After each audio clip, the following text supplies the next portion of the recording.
Welcome to Bora vibes. இப்போது மஞ்சஸ்தா நலங்கு மாவு சோப் எப்படி பண்ணலாம் அப்படின்றத நான் உங்களுக்கு காமிக்கிறேன் வாங்க. நான் வந்து இந்த சோப் பேஸ் வச்சு பண்ணியிருக்கேன். அதாவது மெல்ட் அண்ட் போர் மெத்தடில் வந்து நான் பண்ணியிருக்கேன். ரொம்பவே ஈஸியாக இந்த சோப் நம்ம பண்ணலாம். இது வந்து கெமிக்கல் கிடையாது. ஸோ நம்ம கடையில் வாங்குகிற சோப்பை விட நம்ம வீட்டிலையே சோப் செஞ்சு நம்ம யூஸ் பண்ணுறது நம்மளுக்கு ரொம்ப ரொம்ப நல்லது. சோப் இப்போ எப்படி பண்ணலான்றதை நம்ம பார்க்கலாம் வாங்க. சோப்புக்கு நலங்கு மாவு நான் வீட்டிலையே அரைச்சி எடுத்து வச்சுருக்கேன். அதில் நம்ம 1 ஸ்பூன் சேர்த்துக்கலாம். அதுக்கப்புறம் மஞ்சஸ்தா பவுடர் வந்து நான் நாட்டு மருந்து கடையில் வாங்கி வச்சுருக்கேன். அதில் 1 டேபிள் ஸ்பூன் நம்ம எடுத்துக்கலாம். அதுக்கப்புறம் விட்டமின் இ கேப்சூல், இது மெடிக்கலில் வாங்கி வச்சுருக்கேன். இது வந்து லாவெண்டர் ஃப்ராக்ரன்ஸ் ஆயில். அது வந்து நம்ம வாசனைக்காக தேவைன்னா யூஸ் பண்ணிக்கலாம். சில பேர் வந்து வாசனை இல்லாமலே யூஸ் பண்ணுவாங்க. நான் வந்து வாசனைக்காக எடுத்திருக்கேன். அப்புறம் லாவெண்டர் எசென்ஷியல் ஆயில், இது வந்து ஸ்கின்னுக்கு ரொம்ப நல்லது. ஸோ கண்டிப்பாக நீங்கள் வந்து இதை யூஸ் பண்ணணும். அது வந்து நான் லாவெண்டர் ஃப்ளேவரில் எடுத்திருக்கேன். சோப் பேஸ் வந்து நான் எடுத்திருக்கேன். இது வந்து நான் கடையில் தான் வாங்கிக்கிட்டேன். ஆன்லைனில் ஆர்டர் பண்ணி வாங்கினேன். இதை வந்து நான் ஒரு 300 கிராம் நான் 300 கிராம் மட்டும் எடுத்திருக்கேன். உங்களுக்கு இந்த சோப் பேஸோட லிங்க் வேணும்னா நான் வந்து டிஸ்கிரிப்ஷன் பாக்ஸில் கொடுக்குறேன். அதுக்கப்புறம் பபிள்ஸ் ரிமூவர், இது வந்து நம்ம சோப் பண்ணும்போது அதில் ஏதாச்சும் பபிள்ஸ் இருந்துச்சுன்னா அதை ரிமூவ் பண்ணோம். ஸோ இதோட லிங்க்கும் வேணும்னா நான் டிஸ்கிரிப்ஷன் பாக்ஸில் கொடுக்குறேன். இப்போது சோப்பு செய்கிறதுக்கு மோல்டு தேவை. இதுவும் நான் வந்து ஃப்ளிப்கார்ட்டில் ஆர்டர் பண்ணி வாங்கியிருக்கேன். ஸோ இதோட லிங்க் எல்லாமே நான் உங்களுக்கு கண்டிப்பாக டிஸ்கிரிப்ஷன் பாக்ஸில் கொடுக்குறேன். வாங்க இப்போ நம்ம எப்படி இந்த பொருளை வச்சு சோப்பு பண்ணலான்றதை பார்க்கலாம். ஃபஸ்ட்டு இந்த சோப்பெல்லாம் சின்ன பீஸாக நம்ம வந்து கட் பண்ணிக்கணும். ஸோ பெருசாக போட்டோம்னா அது மெல்ட் ஆகிறதுக்கு டைம் எடுத்துக்கும். அதனால் நான் வந்து சின்ன பீஸாக நான் கட் பண்ணி எடுத்துக்கிறேன். சின்னதாக நம்ம கட் பண்ணி போடுறப்போ அது சீக்கிரமாக மெல்ட் ஆகிடும். ஸோ வந்து சின்ன பீஸாக நம்ம கட் பண்ணிக்கலாம். ஸோ ஒரு கையில் வந்து என்னால் கட் பண்ண முடியல. ஃபோன் வந்து நான் கையிலே வச்சுட்டு நான் கட் பண்ணுறதுனால பண்ண முடியல. இருங்க, நான் உங்களுக்கு வந்து கட் பண்ணிவிட்டு காட்டுறேன். ஸோ இந்த மாதிரி நான் குட்டி பீஸாக கட் பண்ணி எடுத்துக்கிட்டேன். இது எல்லாத்தையுமே நம்ம ஒரு சின்ன பாத்திரத்துக்கு மாற்றிக்கலாம். இது வந்து நம்ம என்ன பண்ண போகிறோம்னா, அடுப்பில் ஒரு பாத்திரத்தில் தண்ணி வச்சுட்டு டபுள் பாயில்டு மெத்தடில் நம்ம வந்து என்ன பண்ண போகிறோம், இதை மெல்ட் பண்ண போகிறோம். அடுப்பில் இப்போ நான் ஒரு பாத்திரத்தில் தண்ணி எடுத்திருக்கேன். இப்போது அந்த குட்டி பாத்திரத்தை நான் எடுத்து உள்ளே இதை மாதிரி வச்சு தண்ணி நல்லா ஹீட் ஆகிற வரைக்கும் இதை வந்து நம்ம மெல்ட் பண்ணணும். இப்போது நல்லா மெல்ட் ஆகிடுச்சு. இந்த மாதிரி நம்ம ஸ்பூன் விட்டு நம்ம கிண்டிகிட்டே இருக்கணும். ஸோ இது நல்லா மெல்ட் ஆகட்டும். ரொம்ப நேரம் போட்டு கிண்ட வேண்டாம். அப்படி கிண்டும்போது நம்ம என்ன அதில் பபிள்ஸ் நிறைய ஃபார்ம் ஆகிடும். ஸோ அந்த மாதிரி பபிள்ஸ்லாம் ஃபார்ம் ஆகக்கூடாது. இப்போ நல்லா மெல்ட் ஆகிடுச்சு.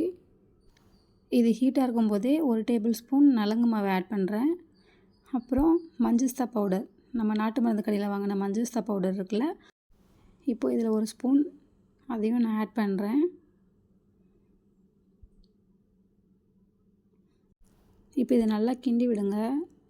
என்னால் இதை நான் நல்லா வந்து கிளறிட்டு உங்களுக்கு இப்போ நான் வந்து காமிக்கிறேன். ஸோ இங்கே பாருங்கள், இந்த மாதிரி. ஸோ நல்லா வந்து பவுடர் ஃபுல்லாக மிக்ஸ் ஆகணும். ஸோ அந்தளவுக்கு நல்லா கிளறி விடுங்க. இப்போ நான் ரொம்ப நேரம் கிளறினதுனால பார்த்தீங்கன்னா நுரை ஃபுல்லாக நிறையா இருக்குது. ஸோ இந்த மாதிரி நுரை வரக்கூடாது. அதனால் ரொம்ப நேரம் போட்டு கிண்டாதீங்க. கொஞ்சம் லைட்டாக கிண்டுங்க. ஆனால் மாவுலாம் நல்லா கரையணும். ஸோ ரொம்ப கிளறிட்டாலும் இந்த மாதிரி பபிள்ஸ் வந்து ஃபார்ம் ஆகிடும். ஸோ பபிள்ஸ் ஃபார்ம் ஆகாமல் பார்த்துக்கோங்க, சரிங்களா? இப்போ இதில் நம்ம வந்து ஃப்ராக்ரன்ஸ் ஆயில், ஸோ அதை வந்து நம்ம ஆட் பண்ண போகிறோம். ஸோ இது வாசனைக்காக தான் நம்ம யூஸ் பண்ணுறது. வேணும்னா ஆட் பண்ணிக்கலாம், வேணான்னா நம்ம வந்து யூஸ் பண்ண வேண்டாம். இதில் ஒரு 5 ட்ராப்ஸ் போல் நம்ம வந்து ஆட் பண்ணிக்கலாம். இப்போ நான் வந்து எசென்ஷியல் ஆயில் எடுத்திருக்கேன். ஸோ இதுவும் ஸ்கின்னுக்கு ரொம்ப நல்லது. ஸோ இதிலேருந்து ஒரு 5 ட்ராப்ஸ் வந்து நம்ம இதில் ஆட் பண்ணிக்கலாம்.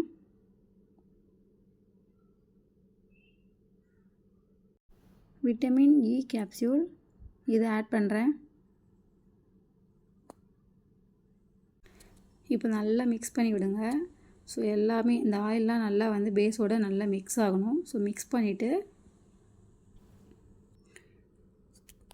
மோல்டு எடுத்து இந்த மோல்டில் நான் என்ன பண்ணுறேன்னா, இந்த ஐபி இருக்குல்ல, ஸோ இது வந்து ஏதாச்சும் பபிள்ஸ் இருந்தால் நம்ம ரிமூவ் பண்ணோம். இது யூஸ் பண்ணாதவங்க தேங்காய் எண்ணெய் கூட யூஸ் பண்ணிக்கலாம். ஸோ நான் வந்து இந்த ஸ்ப்ரேவை வந்து லைட்டாக ஸ்ப்ரே பண்ணி விட்டுட்டு நம்ம வந்து மெல்ட் பண்ணி வச்சுருக்க இந்த சோப் பேஸை வந்து நம்ம அதில் வந்து ஊற்ற போகிறோம். இந்த சோப் பேஸ் வந்து சூடாக இருக்கும்போதே ஊற்றிடுங்க. ஸோ இது வந்து ஆறிடுச்சுன்னா கெட்டியாகிடும். ஸோ அது சூடாக இருக்கும்போதே நம்ம வந்து சோப்பு மோல்டில் வந்து ஊற்றிடலாம். எனக்கு வந்து ஒரு 3 சோப்புக்கு வந்திருக்கு. நான் வந்து 300 கிராம் எடுத்தேன். ஸோ ஒவ்வொரு சோப்பும் 100 கிராம் வருது. ஸோ எனக்கு வந்து 3 சோப்பு 300 கிராம் எடுத்ததுனால எனக்கு 3 சோப்புக்கு வந்திருக்கு. ஸோ நான் எல்லாத்தையும் ஃபுல்லாக வந்து ஊற்றிடுறேன். இப்போது இதை பார்த்திங்கன்னா நிறைய இருக்கா? ஸோ இந்த பபிள்ஸ் எல்லாம் ரிமூவ் பண்ணுறதுக்காக இந்த ஸ்ப்ரேவை நான் மறுபடியும் என்ன பண்ணுறேன், மேலே லைட்டாக பார்த்திங்கன்னா தெரியும், அந்த சோப்பு நுரை அந்த மாதிரி நுரை எல்லாமே போயிடும். ஸோ அதுக்காக தான் இந்த ஸ்ப்ரே யூஸ் பண்ணுறது. இப்போ வந்து நீங்கள் வந்து தேங்காய் எண்ணெய் யூஸ் பண்ணிங்கன்னா சோப்பு ஈஸியாக வரதுக்கு தான் நம்ம யூஸ் பண்ணுவோம். இந்த ஸ்ப்ரே வந்து மேலே இருக்க பபிள்ஸ் எல்லாமே சோப்பை வந்து கிளியராக இருக்கும். அதுக்காக நம்ம வந்து இந்த ஸ்ப்ரே வந்து யூஸ் பண்ணுறோம். இப்போ இந்த சோப்பை வந்து ஒரு நைட்டு ஃபுல்லாக நீங்கள் அப்படியே விட்டுருங்க. மறுநாள் காலையில் எடுக்கிறது பார்க்கும்போது சோப்பு வந்து ரெடி ஆகிடும். ஸோ நான் உங்களுக்கு மார்னிங் எப்படி இருக்குன்றதை காமிக்கிறேன். இப்போ பார்த்தீங்கன்னா சோப்பு நல்லா ரெடி ஆகிடுச்சு. நான் 1 நைட் ஃபுல்லாக விட்டுருந்தேன். இப்போ ஈஸியாக எடுத்து காமிக்கிறேன் பாருங்கள். சோப்பு ஈஸியாக வந்துடும்.